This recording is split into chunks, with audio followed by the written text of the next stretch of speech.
Welcome to the 700 Club. Israel launched multiple strikes on Iran's nuclear program. The unprecedented operation attacked Iran's nuclear facilities, also took out key Iranian leaders. Now Israel is bracing for the possibility of weeks of retaliation from Iran. Chris Mitchell brings us the story from Jerusalem. Called Operation Rising Lion, Israeli warplanes attacked strategic sites throughout Iran and in Tehran itself. Just after the attack began, Israeli Prime Minister Benjamin Netanyahu addressed the nation and the world. This operation will continue for as many days as it takes to remove this threat. For decades, the tyrants of Tehran have brazenly, openly called for Israel's destruction. They've backed up their genocidal rhetoric with a program to develop nuclear weapons. He warned Iran was on the verge of those nuclear weapons. In recent months, Iran has taken steps that it has never taken before, steps to weaponize this enriched uranium. And if not stopped, Iran could produce a nuclear weapon in a very short time. It could be a year, it could be within a few months, less than a year.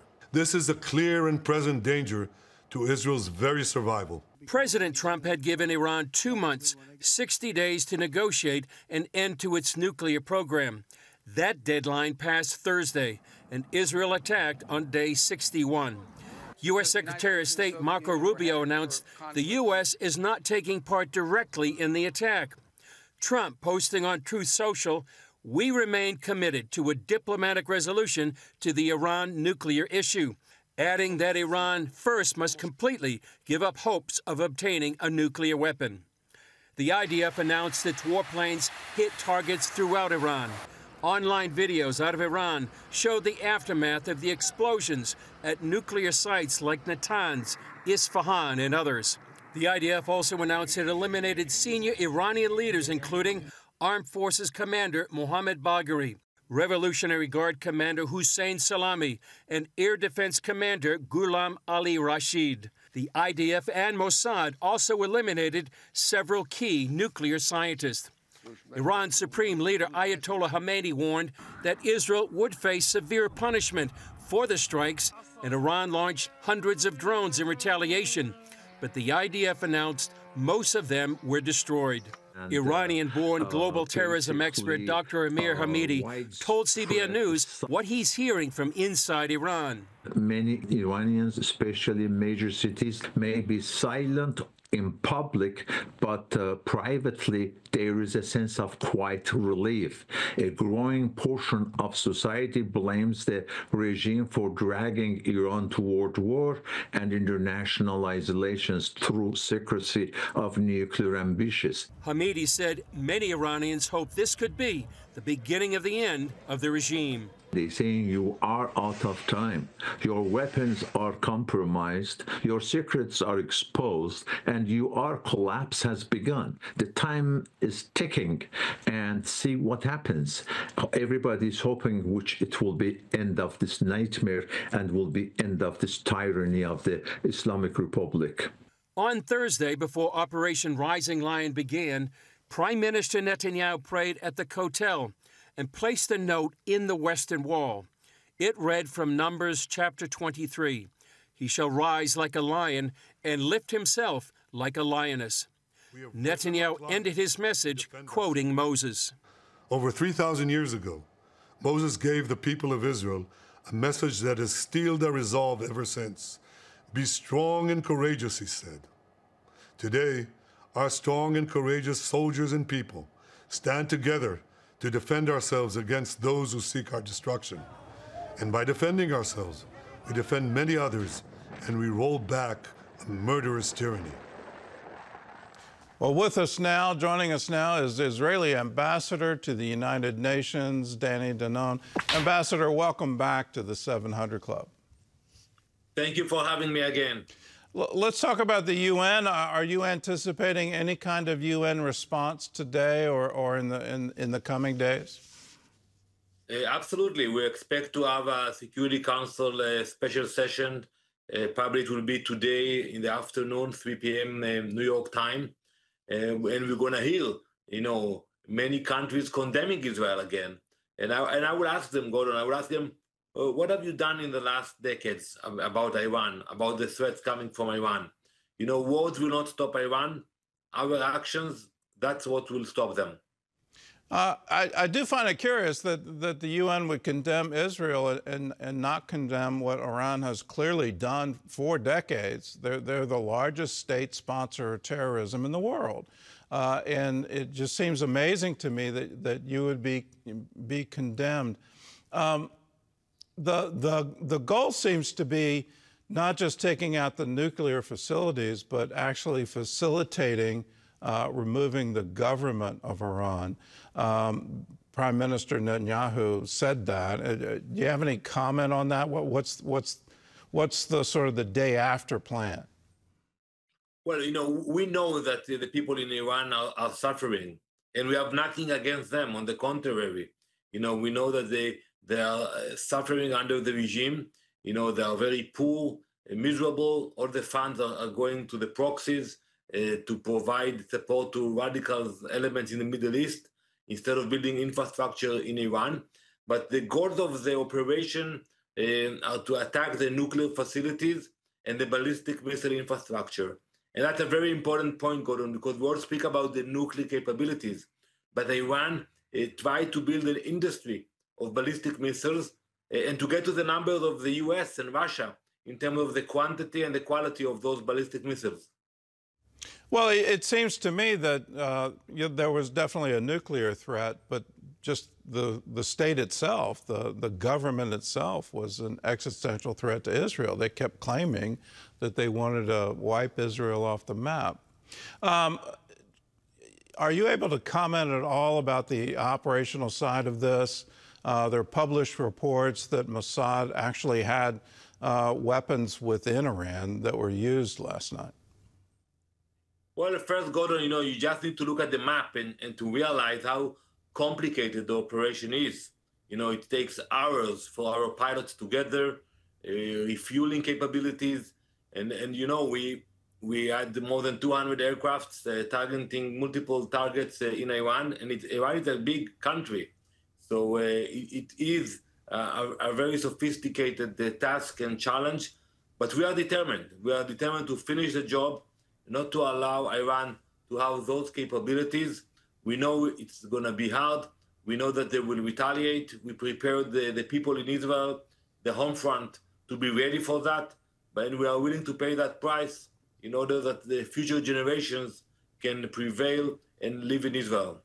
How long do you expect this operation to last? It seems like there are multiple targets, hardened targets. Iran definitely split up its operations to create nuclear weapons and create ballistic weapons. How many days or how many weeks should we expect? Well, it definitely is not going to be a short one. I cannot give you an exact date, but I think it will require days, even more. And also it depends on the response coming from Iran. So it's too early to call. But when we took that decision, we realized that it's going to be painful, it's going to be long, but after October 7th, we have learned the lessons. It's better for us to take a preemptive attack and not to wait for Iran to fulfill their threats. Any chance of this becoming a wider conflict, other nations in the Middle East, and specifically Turkey, getting involved? Well, I don't think we have any intentions to have a wider conflict. Probably Iran will try to get the proxies more involved. Many of them are weakened now, but they still have proxies in the region, and probably they will try to get them involved as well. Any support for Iranians who would want to come in to establish a new government? Is that part of the plan? Well, that's not for us to decide. I think it's for the Iranian people to decide about their future. We took those steps in order to secure our safety. And I think it's for the Iranian people inside Iran, outside of Iran, to take control over their future. And as I said earlier, we know they suffer. We have the intelligence. We know what's happening there. So I hope they will have better leadership soon. Let's talk about U.S. interests in the region. The president evacuated non-essential personnel in advance of this attack. Do you anticipate the Iranians going after U.S. assets in the region? Well, we saw the threats coming from Tehran against the U.S., against allies of the U.S. in the region. You know, I don't know what they will decide to do, but I can tell you that in terms of attacking Israel, you know, we are on high alert. We prepared for that, and we told the population to be ready that in the next few days it's going to be very intense in Israel. How intense do you think it will be? Does Iran now have the capability of still launching ballistic missiles or drone attacks against Israel? Absolutely. You know, they built a very impressive capability of ballistic missiles, and that's what they try to do, to create a number that you cannot stop. So today we still have, you know, good defense system, a few layers of defense, but still, you know, you cannot stop every projectile that they are sending into Israel. So far, we were very successful, and I hope that we'll be able to continue to block most of the ballistic missiles and drones that they are sending to us.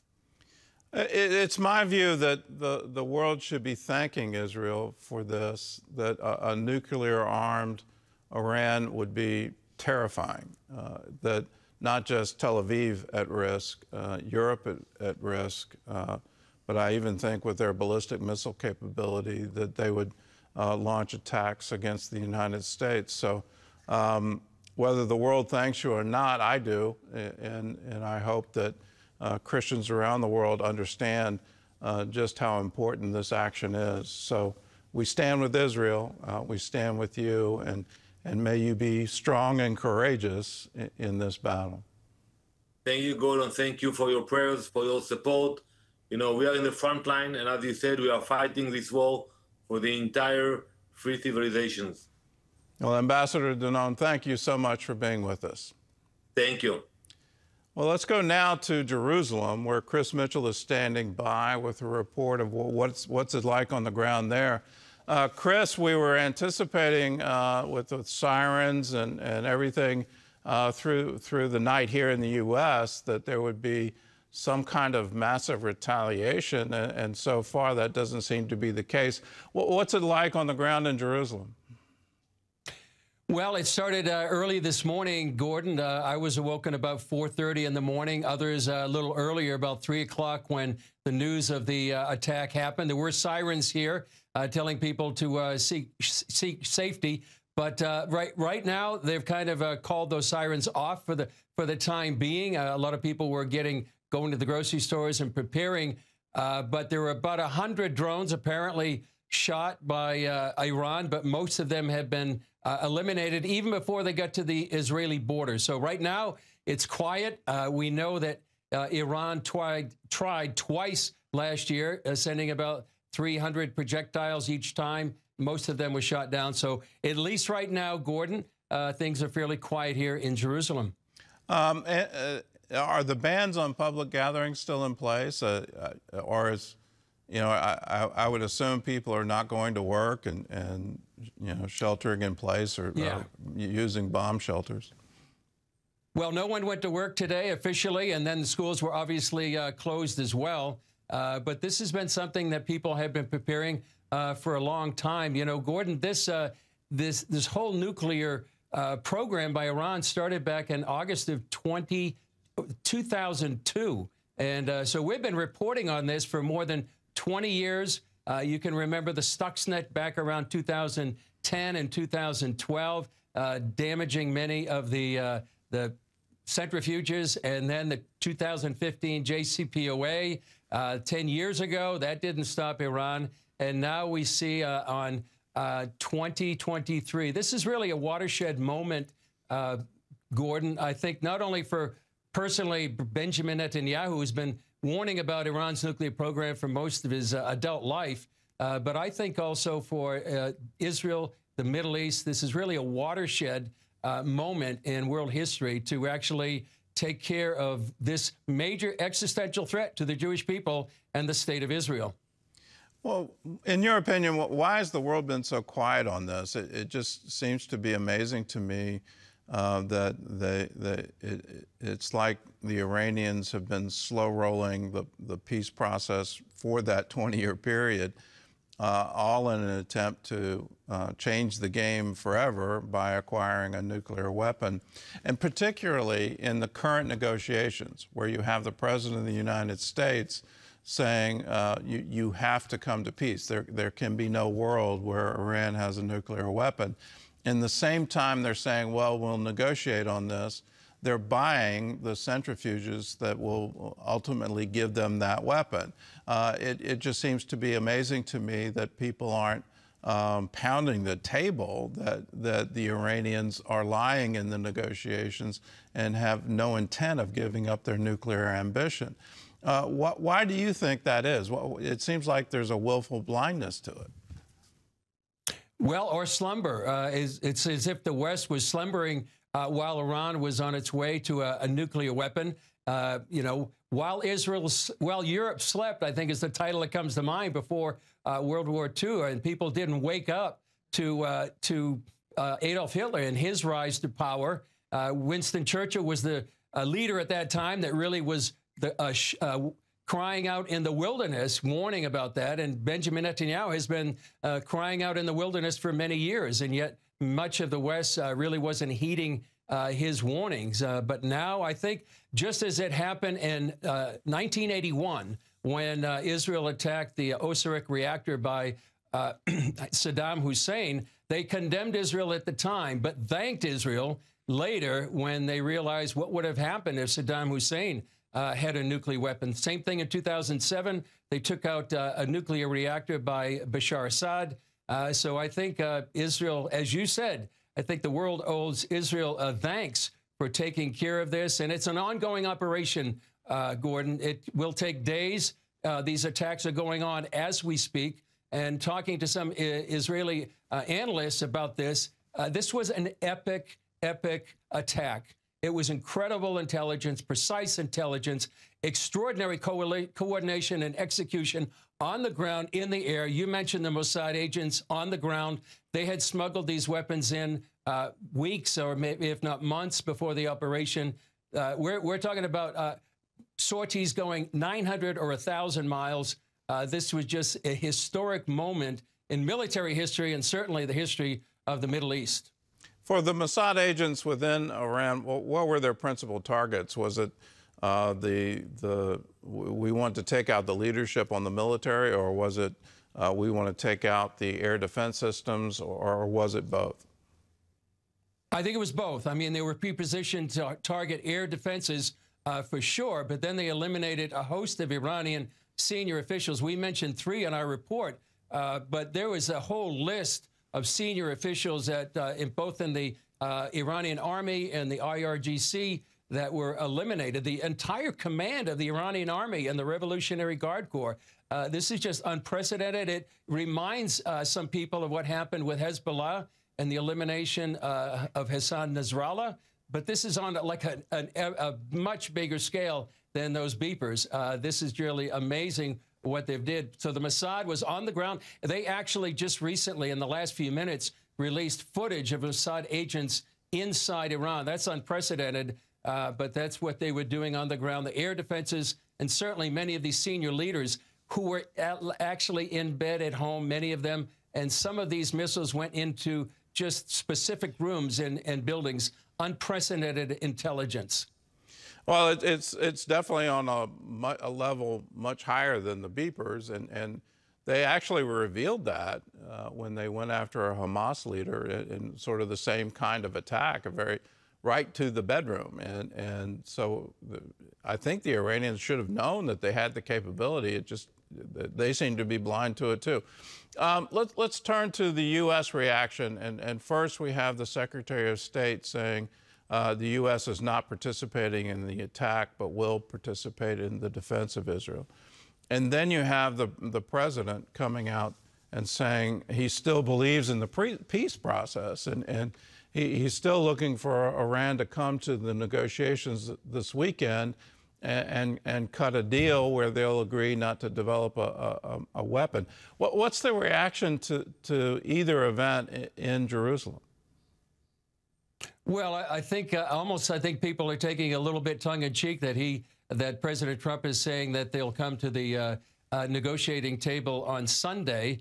I think, actually mentioned in one of his tweets that it said that some of these leaders won't be around to actually come to the table. So I think that's one reaction. And, I think President Trump wanted to make sure that he did what he had to do for diplomacy to make sure before any action was taken. And as Secretary of State Marco Rubio said, they didn't directly participate, but they may have indirectly participated. We saw video of actually refueling over Syria that may have been a U.S. tanker that was able to refuel many of these Israeli jets that traveled 1,000 miles or more to go ahead and hit these targets. So it seems like there was indirect participation by the United States, but I think that gives perhaps the United States a little bit of diplomatic cover. We didn't directly intervene, but I would imagine there was a lot of coordination going on. And there was also, it seemed, Gordon, before this all happened, a bit of disinformation happening. People didn't know what President Trump was really wanting to do. Was there going to be a deal? Was there no deal? But I think there was, in my view, probably a lot of coordination going on behind the scenes with the United States and Israel. Well, Chris, thanks so much for the report. I went to bed last night very concerned for your personal safety and for the safety of everyone with the News Bureau, CBN Israel. Our prayers are with you in the coming days, the coming weeks. So stay safe, and thanks so much for the analysis and being a watchman on the wall right there in the front lines. Thank you. Thanks, Gordon.